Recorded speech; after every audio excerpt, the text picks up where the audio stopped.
What is up, Taurus? How are you guys doing? Today we are going to take a look at some of the situations and scenarios that didn't make it into the main monthly reading. I guess this is normally what I would call a bonus reading, but for July, for some reason, I don't feel like slapping titles on it like that. July 2024 for Taurus. So, for those of you who would like to schedule a personal reading, if you look down there in the description of the video, you will find a link that'll take you straight to that page on my website where you can find everything you need to know as far as how to go about doing that. All right, so I'm starting this off with the new person that you just recently connected with. For those of you not dealing with a new person you recently connected with, this is not for you. Let's see, how's the energy looking between Taurus and the new person? How's it looking? Taurus and the new person. All right.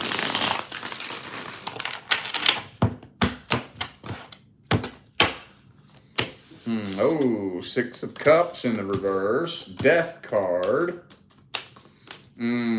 Shit. Oh, man. I don't know. Okay. So, you highly suspect that this person is up to no good. Now, remember, when I pull a spread for a reading, for a certain situation, the first spread is not the end-all, be-all gospel of truth. It's mainly the energetic overview from your perspective. And I don't understand why just yet. But for some reason, you are on guard. You're on guard. You highly suspect that this person may not have solid intentions at all. Maybe you hear them talk a lot about their ex, possibly. Or maybe for some of you, you know that they are fresh out of a relationship. Maybe it may be somebody that you knew. I hate to get too specific, but I feel like there's one or two of you who know this person. You know the relationship they were in, and you know that they're fresh out. And, well, you get fresh out of a relationship, especially if it's something toxic, they're not just going to get over it overnight. For some of you, I don't know. But you're not really thinking that this is going to last very long. Could be a Capricorn for some of you. Also have Scorpio and Cancer. Okay. Well, we got to look at this person's energy and intentions. I got to see if your intuition is bang on the money or if you just paranoid and tripping. Let's see. The new person Taurus is dealing with. What's their true feelings, energy, and intentions? What's their true feelings, energy, and intentions?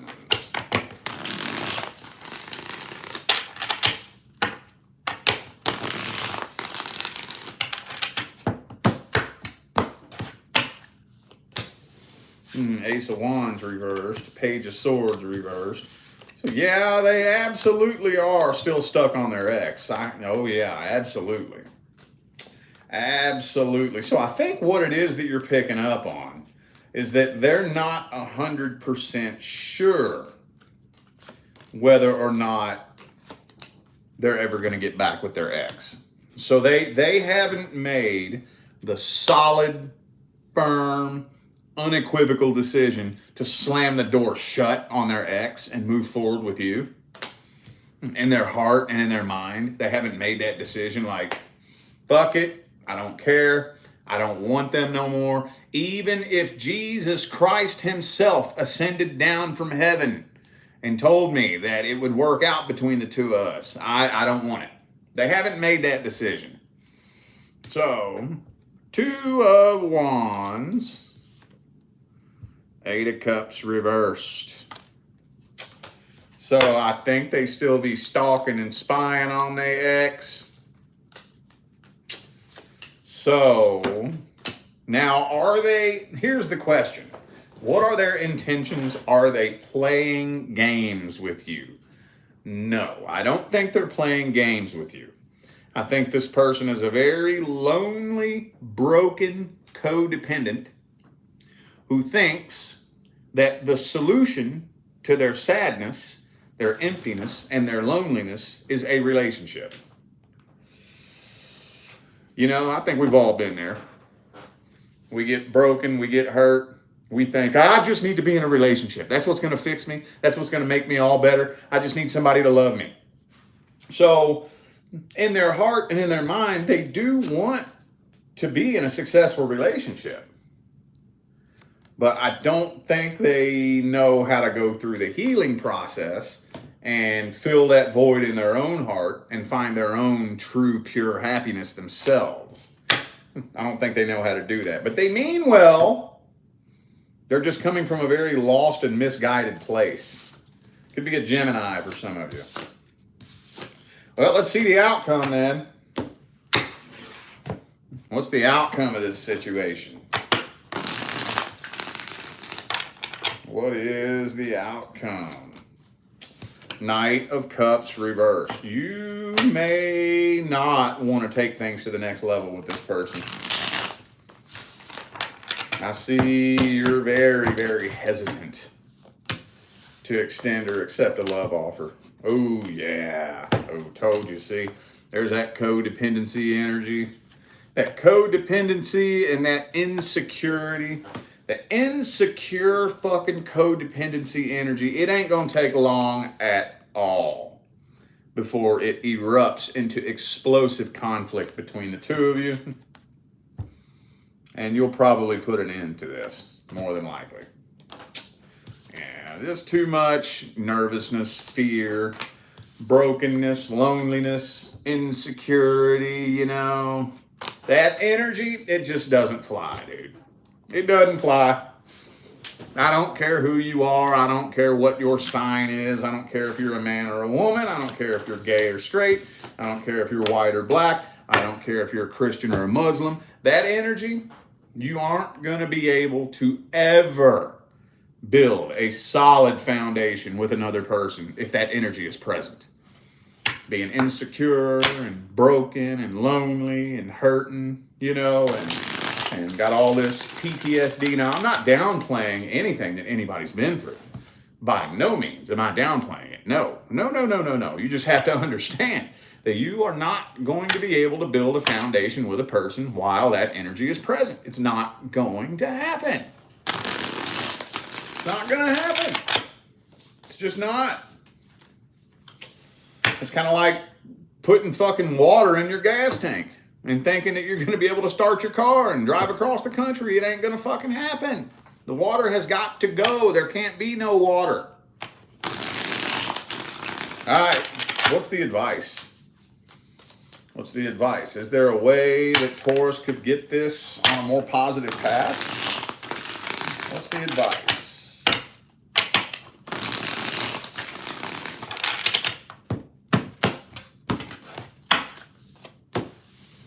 Three of Wands reversed. Well, what this is telling me is don't even let it get to the point where it pops off into some drama. It's not worth it.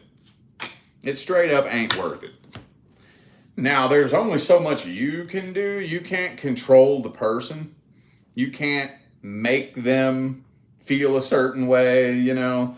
But the minute that energy starts bubbling up to the surface, you know, especially with that insecurity and controlling, you know, like as long as, like, for example, okay, they start accusing you of some shit you didn't do, right?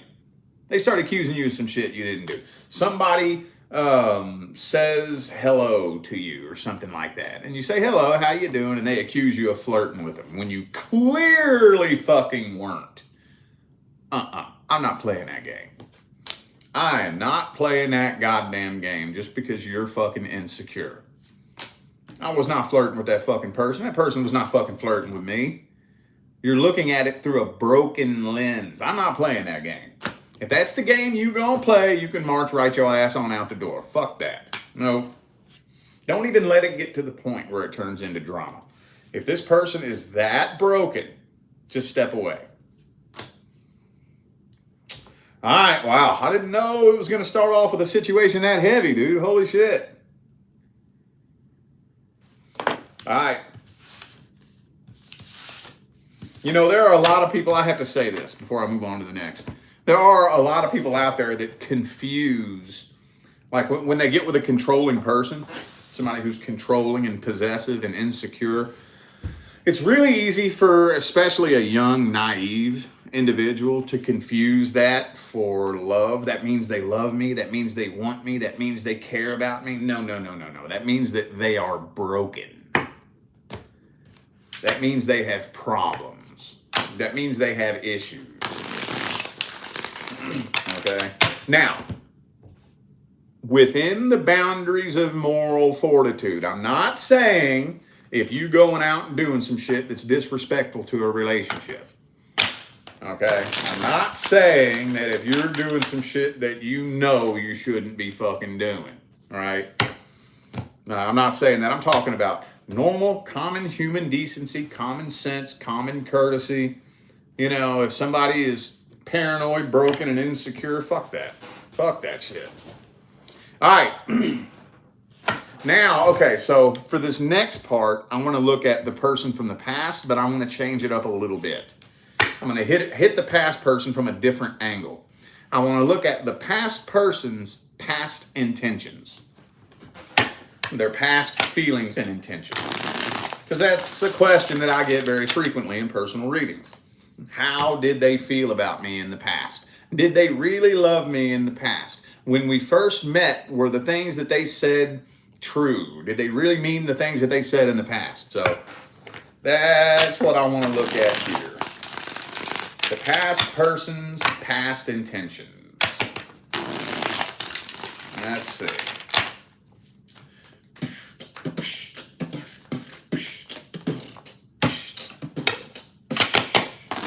All right, last shuffle.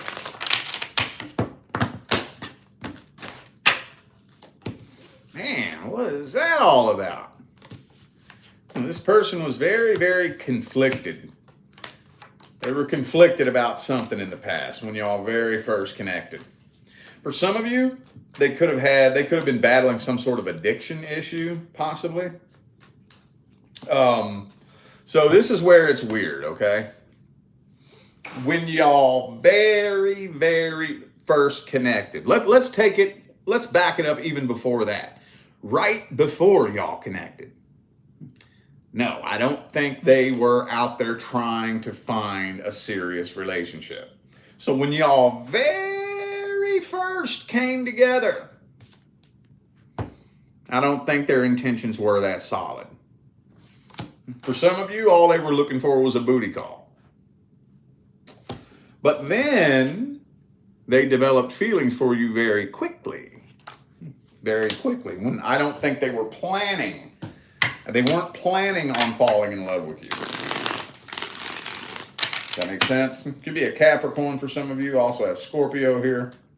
So they weren't planning on falling in love with you, but they accidentally caught feelings. All right. Now, they weren't looking for commitment. Well, okay. Let's see how they feel about you now. How's the person from the past feel about Taurus now?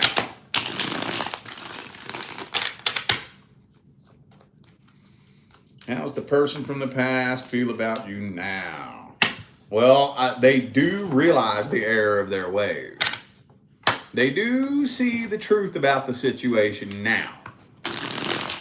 So they know where they screwed up. They know what they should and shouldn't have done. They see the truth of the situation.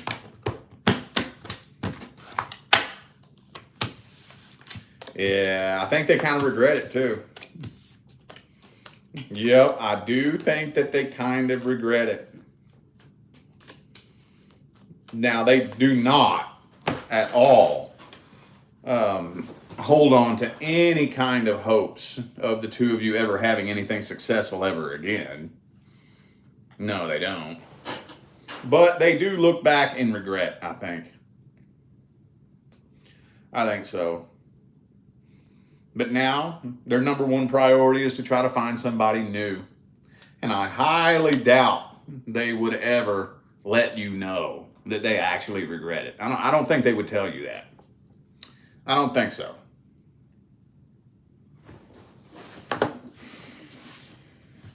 Let's see if there's going to be any kind of outcome. Will there be any communication from the past person? What's happening with this situation? Any actions being taken? Any kind of outcome happening here?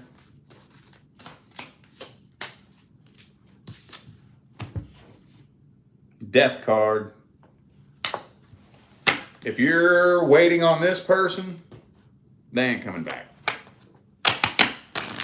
Nope. Damn, one card pretty much told it all, dude. Well, let's get the advice then. Would it be a good idea for Taurus to reach out to this person or get closure, or what's the advice for Taurus?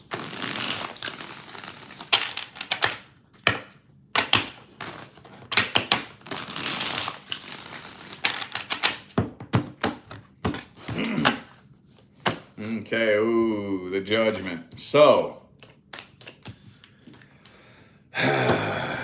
yes, closure is going to happen at some point.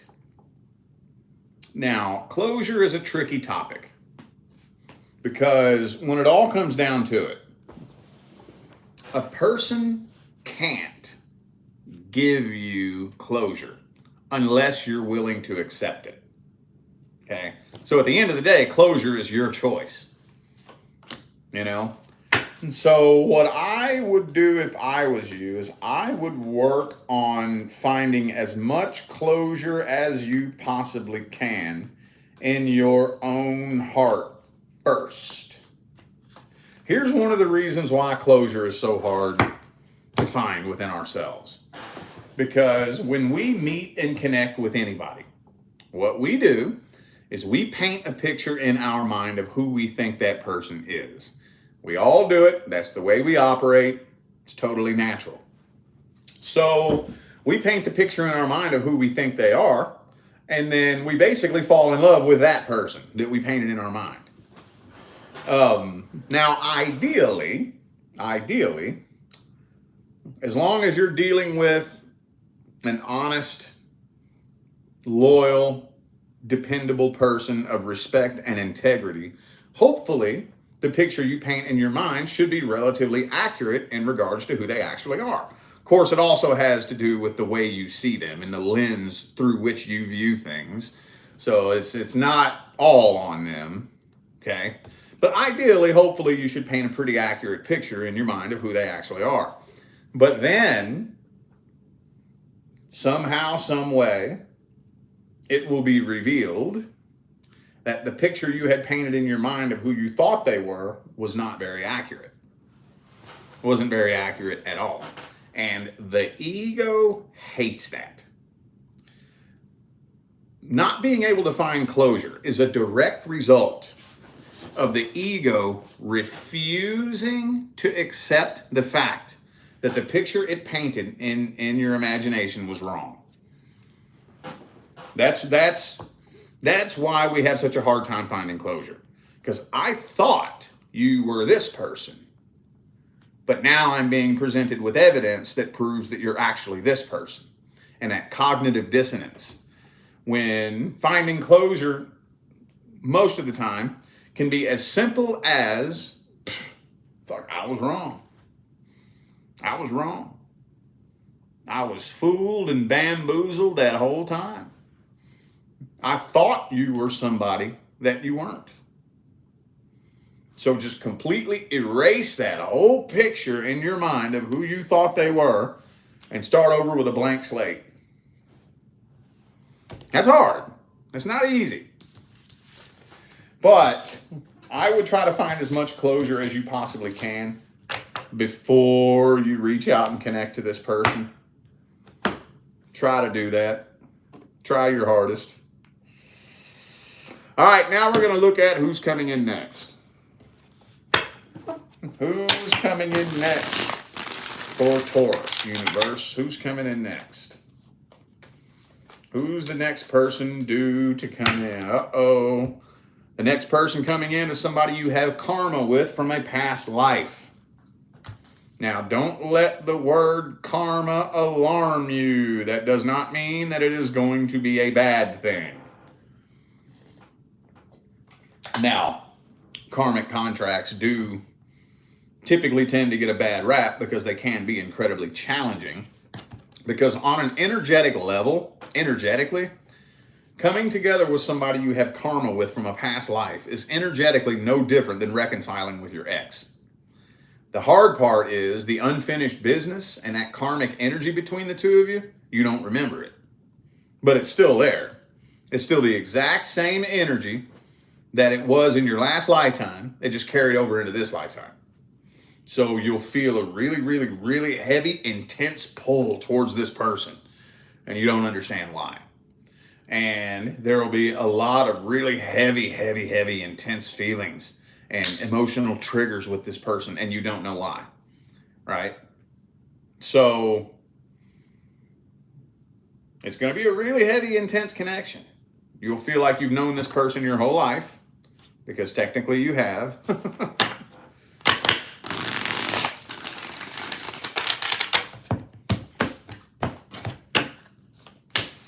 And the next person coming in is more than likely, they're going to be coming on real strong, and it's going to happen real quick. Real quick and real strong. Damn, dude, look at this. We got the Ten of Pentacles. We got the Ten of Cups. We got the Fool card. We got the Two of Cups. This is going to happen real quick. Real quick. This is going to flip your world upside down. This is going to flip your world upside down, boy. And then here you are wondering if you're moving too fast. It's going to happen real quick, though. That's all I can say about this. It's going to completely blindside you. It's going to be so sudden, abrupt, and unexpected. And y'all going to pedal to the fucking metal. It's going to move real quick. Real quick. Now let's see this person's intentions and feelings. Are you safe to let your guard down and let the universe take the wheel with this person? Next person coming in, what are their true feelings and intentions? King of Pentacles. So the person's pretty damn solid. I don't think they're playing games with you. They say what they mean what they say. They're looking to be a solid, firm, ride or die partner. They're looking for some of you, this person would really like to be in a power couple relationship. They all about their money. For some of you, they may be a business owner, somebody that's very financially successful. Ten of Pentacles again. Man, this person all about their money. I can tell you that much. They all about their goddamn money. And that's cool, because most of you are too, right? Don't think I've ever met a Taurus that's not. Not that I can think of. And yeah, this person, now, I do think that they have a checkered past. They do have a bit of a checkered past. So you may hear some rumors about this person, possibly. They may have some trust issues with you, too. They may have some trust issues. So trust issues on their part could lead to some misunderstandings. All right, y'all might butt heads a little bit in the beginning there. But I think the person that you're dealing with is relatively solid. They just ain't playing no games, and they ain't down with no bullshit. They will not tolerate any bullshit. Well, let's see the outcome for the first 30 days. First 30 days of the next person coming in. How's it going to play out for the first 30 days? A little bit of nervousness, a little bit of tension. You're scared. You're afraid this might be moving too fast. You're afraid that it's too good to be true.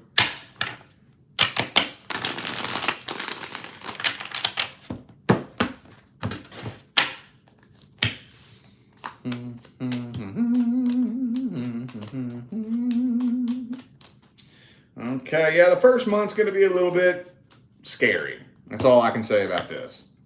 It's going to be a little bit scary because this is one of those types of situations where even if you try to apply the brakes on this situation, it ain't going to matter. It ain't going to matter.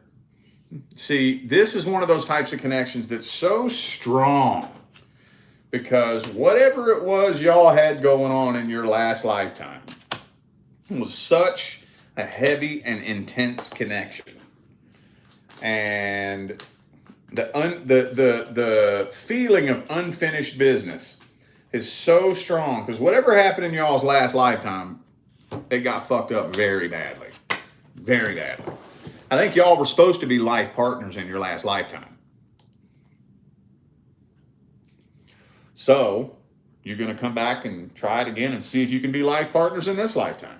So unlike a lot of karmic contracts, which just because you say karmic contract, that is a blanket statement, but it doesn't cover just one kind of situation. Not every karmic contract is a life partnership. Not all of them are, but sometimes they are. I've met many life partners who have karma from a past life. But I do think that this is the real deal as far as that goes. Now, the first month is going to be a little bit nerve-wracking and a little bit scary, though. That's all I can say about that. I don't see it coming to an end. I don't see you walking away. Don't see them walking away. You're just in a state of uncertainty because you don't know if this is too good to be true. Because every single time you thought you'd met the one, it turned out to not be. So now you might just be expecting the worst case scenario. Let's get the advice on this. What's the advice? Do not freak out and end this just because you're uncertain. Just because you don't feel like you have a clear sense of foresight, don't abandon ship. Be sure y'all can form a solid friendship in the beginning. Y'all don't know how important that is. It is so important. I have heard so many people argue that point, that the person that you're with shouldn't be your best friend. You ever heard somebody say that? I've heard so many people say that. And you know, there's one thing that they all have in common. Every person I've ever heard say that. You know what they all have in common? The ones that I've heard personally, none of them are in a successful relationship. Y'all have got to form that friendship. Because eventually, I don't care who you are, eventually, that heavy, intense feeling of a new relationship is going to start dwindling down and petering out and wearing off. Then, once that happens, that's when most relationships start to fall apart. Because, you know, in the beginning, we were both distracted by the explosion of all of the happy chemicals and the love hormones and the emotional explosions that happen when you meet a new person, you know. And then once that wears off, we never formed a friendship. We never really technically got to know each other at that level. So that's when we start butting heads. You know, we don't really like being around each other. We don't really have anything in common. We can't really hang out and do anything together. You know, we don't listen to the same kind of music. You don't like my friends. I don't like your friends. You don't like my family. I don't like your family. Your family don't like me. My family don't like you. And you know how it goes. So be sure y'all can form that solid friendship in the beginning. And this could turn into a successful life partnership. It could. It could. So, okay. All right, y'all. I feel like those were the messages that my Taurus friends needed to hear. So I'm going to go ahead and end this video here. Thank you all once again for tuning in and playing along. Don't forget to check down there in the description of this video if you would like to find out how to schedule a personal reading. And I'm out of here now, y'all. Thanks again for tuning in. I wish